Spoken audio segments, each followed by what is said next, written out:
bằng năng nát ba sân na cái lôi nằm nhớ lên chạm cháy rồi còn có tam vẹn đấy chắc là bằng năng hai con ba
cái lúc mình đá tên nó tao không?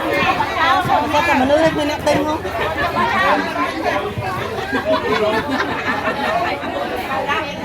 Đặt cho tôi đá tên hạt không? Thấy đó.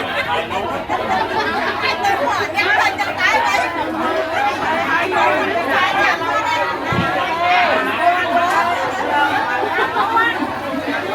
Ghiền Mì Gõ